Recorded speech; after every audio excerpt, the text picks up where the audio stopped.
Eu fico admirada com a medicina veterinária, que cada vez tem mais especialidades, né? E hoje eu estou recebendo aqui a Isabelle Lustosa, que é veterinária psiquiatra felina. Bom dia, Isabelle. Obrigada pela presença. Eu que agradeço o convite. É a especialidade da especialidade, né?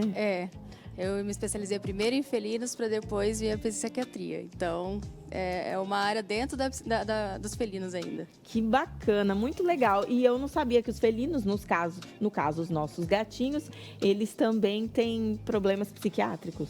Tem. Na verdade, praticamente todos os problemas que a gente pode ter, eles também podem ter. Principalmente no mundo de hoje. Por quê? Hoje em dia a gente pegou os gatinhos que são animais caçadores, deveriam ser livres, e a gente colocou dentro de um apartamento pequeno, telou todas as janelas e não deixou eles terem acesso a nada. Exatamente. E isso vai causando uma ansiedade. A mesma coisa é a gente, alguém pegar a gente, colocar num lugar pequeno, não deixar a gente sair para nada, escolher o que a gente vai comer, escolher tudo que a gente vai fazer e não deixar a gente decidir nada. Isso vai causar um transtorno. Principalmente a ansiedade. Principalmente a ansiedade, é o mais comum, é o que eu mais atendo, é a ansiedade. E, bom, vamos voltar um pouco nos apartamentos com telas nas janelas. É impróprio? Não se deve fazer isso? Não, na verdade, existem dois extremos, principalmente no Brasil. Existem as pessoas que deixam os gatos completamente livres, então corre risco de ser atropelados, pegarem doenças, e tem as pessoas que prendem os animais e eles não podem sair de jeito nenhum. Existe um meio termo. Então, a gente consegue conciliar uma vida saudável com uma vida segura também dentro de casa. Então, o que a gente pode fazer? Ao contrário do que muita gente pensa, os gatinhos podem passear. E eles gostam, só que eles precisam ser treinados desde pequenininho. E a gente consegue também enriquecer o ambiente dele dentro de casa para ele ter o que fazer. Mas assim, se eu moro em apartamento no 8º andar, daí eu não vou deixar ele sair pela janela para caçar, né? Daí qual é a solução nesse caso? Não, o passear que eu digo não é abrir a janela e deixar o gatinho sair. Eles conseguem passear com coleira, igual o cachorrinho. Coleira? Ou às vezes o gatinho mais medroso, a gente consegue começar passeando, por exemplo, na escada do prédio, no hall do prédio. A gente consegue fazer um passeio seguro, principalmente o gatinho que tem medo de barulho, tem medo de carro, a gente não consegue sair pra rua. E principalmente os horários mais quietos, e não pega assim, às 10 horas da noite, ou bem cedinho, os horários que não tem muito movimento no prédio, dá pra passear ali sem deixar ele sair livre pra rua. Isso também não é seguro.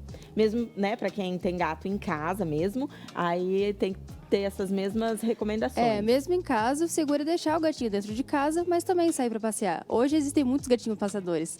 É muito bonitinho, os gatinhos que vão pra praia, saem. É muito bonitinho. Só Isabelle, e assim, quando ele já está ansioso, tem casos que ele tem que ter alguma medicação, um tratamento nesse sentido? Tem. Até porque os gatinhos, os tutores, na verdade, eles só procuram a gente em casos muito extremos. Então, quando o gatinho começa a se mutilar, gatinhos que arrancam o próprio pelo, fazem ferida na própria pele, ou começa a comer coisas que não são comidas, tem gatinho que come sacola, come cortina, come coisas que não são para comer. Nossa. Então, é a hora que incomoda o tutor. Então, são casos mais extremos, que o tutor não percebe antes, ele só percebe quando o gatinho começa a incomodar o tutor. Entendi. Claro que tem os tutores mais atentos que acabam percebendo antes, mas a maioria percebe quando já está mais avançado. Então, muitas vezes a gente tem que entrar com medicação. Além da medicação, a terapia comportamental que a gente faz também. Então, é igual que a gente, que vai no psiquiatra depois do psicólogo, tem que fazer os dois, associar as duas terapias. Só uma, ela vai até ter um resultado, mas as duas terapias juntas que tem um efeito bom. É muita novidade que você está falando aqui para mim. Existe, então, psicólogo de gato? Na verdade, dentro da psiquiatria a gente faz as duas coisas. A gente entra com a medicação e junto com a terapia comportamental. Só que a terapia não é igual a gente. O psicólogo vai lá e conversa, os gatinhos não falam. Então a gente passa as orientações para os tutores para enriquecer a rotina deles, a interação social, para ter uma rotina mais rica mesmo de estímulo, para eles serem mais felizes. Então apresentar texturas novas, sabores novos, sair de vez em quando. Brincar, fazer uma brincadeira estruturada, que eu falo, que é imitar a caça que ele teria na natureza, fazer o gatinho procurar o brinquedinho, pegar, caçar e depois comer alguma coisinha depois da brincadeira. Então, tentar trazer um pouquinho do mundo de fora para dentro de casa. E você falou dos sinais, né, que só quando chega ao extremo. Quando que a gente consegue perceber antes, então, que ele está ansioso?